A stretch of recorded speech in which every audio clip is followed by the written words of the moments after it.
દર્શક મિત્રો, આપ જોઈ રહ્યા છો વર્ધમાન 24 ન્યૂઝ. વર્ધમાન 24 ન્યૂઝને સબસ્ક્રાઇબ કરો, લાઇક અને શેર.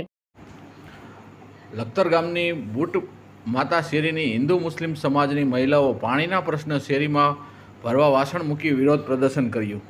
હાલ રમઝાન મહિનો ચાલી રહ્યો, આજે ધૂળેટીનો તહેવાર છે, ત્યારે પાણી આવતું નહીં હોવાનું જણાવી રોષ વ્યક્ત કર્યો. લખતર ગામ દિવસે ને દિવસે સમસ્યાનો ગઢ બની રહ્યું છે. દરરોજ જુદા જુદા વિસ્તારોમાં સમસ્યા ઉદ્ભવી રહી છે. છેલ્લા 2 દિવસથી લખતર ગામની મહિલાઓની સમસ્યા મુદ્દે જાગૃત થઈ હોય તેમ લાગી રહ્યું છે. ત્યારે બુટ માતા શેરી હિન્દુ મુસ્લિમની એકતાનો પ્રતીક સમાન શેરી છે. હિન્દુ મુસ્લિમ સમાજના ભાઈઓ અને બહેનો એકબીજા સુખ દુઃખના પ્રસંગમાં ખંભે ખંભા મિલાવી ઊભા રહેતા હોય છે.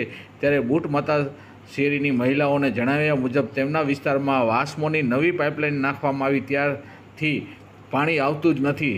આજે ધૂળેટીનો તહેવાર છે, સાથે હાલ મુસ્લિમ ધર્મનો પવિત્ર માસ રમઝાન માસ ચાલી રહ્યો છે, ત્યારે આ વિસ્તારમાં જલ સે નલ તક યોજના અંતર્ગત નાખવામાં આવેલી પાણીની પાઇપલાઇન પાણી નહીં આવતું હોય હિન્દુ મુસ્લિમ સમાજની મહિલાઓ શેરીમાં એકત્રિત થઈ ગઈ હતી. સાથે લખતર ગ્રામ પંચાયત સામે રોષ વ્યક્ત કરવામાં આવ્યો હતો. રિપોર્ટર વિજય જોશી, લખતર, વર્ધમાન 24 ન્યૂઝ. નવી લાઈન જોતી જ નહીં, અમારે જૂના નળ જ આપો, અમને આમાં પાણી આવતું જ ન અમારે. અને આપે તો અત્યારે તકલીફ તો અડધી કલાક આપે છે. અમારે વસ્તારી માણસ જેવી પૂરું પડે, થોડું આવે ખારિયામાંથી અમને કનેક્શન કરી દો, ન કરો જ્યાં લગી તકલીફ ન મટે ત્યાં લગી અમને દરરોજ પાણી આપો. પાણી આવતું નથી. આ રમઝાન મહિનો છે, અમારે પાણીની કેટલી તકલીફ પડે. તમે કયા વિસ્તારમાં રહો છો? અમે બુટમાં શેરી. કેટલા દિવસથી પાણી નથી આવતું? પાણી ચડ્યું જ નથી, જ્યારથી ચડાયું તારનું. એટલે નવી પાઇપલાઇન ને ખબર પાણી નથી આવ્યું. પાઇપલાઇનમાં આવતું જ નથી અમારે. તો પાણી માટે તમે શું કરો અત્યારે? આ એકબીજા નળિયું લઈ લઈને લાંબી કરવી ને ભરવી. નવી લાઈનમાં પાણી નથી આવતું?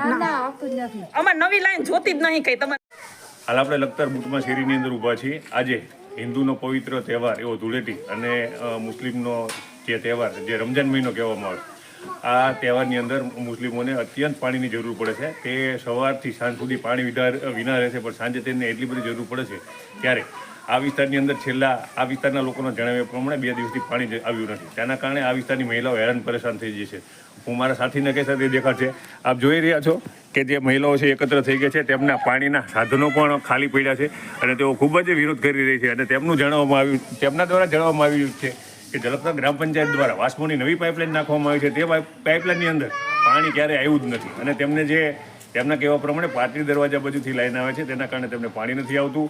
આ બાજુથી જે ખારિયા વિસ્તારમાંથી પાણીની પાઇપલાઇન આવે તેમાંથી પાઇપલાઇન આપવામાં આવે, પરંતુ આ લખતર ગ્રામ પંચાયતનું જે નિંભર તંત્ર છે તે કોઈ પણ પ્રકારની કોઈ પણ લોકોની સમસ્યા સાંભળતું જ નથી અને પોતાની મનમાની કરી રહી છે અને લોકોને તેઓ અગવડમાં મૂકી રહ્યા છે. ગઈકાલે તે લખતર ખુલેમાની ડેરીની મહિલાઓએ પણ રોષ વ્યક્ત કર્યો હતો અને તેઓએ લખતર ગ્રામ પંચાયતના સરપંચ સામે ખૂબ જ આક્રોશ વ્યક્ત કર્યો હતો. ત્યારે આજે લખતર બુટમાં ભવાની જે મંદિરની શેરી છે તેની હિન્દુ મુસ્લિમ મહિલાઓ દ્વારા લખતર ગ્રામ પંચાયતના મહિલા સરપંચ સામે ખૂબ જ આક્રોશ કરવામાં આવી રહ્યો છે. વિજય જોશી, લખતર, ગુજરાત.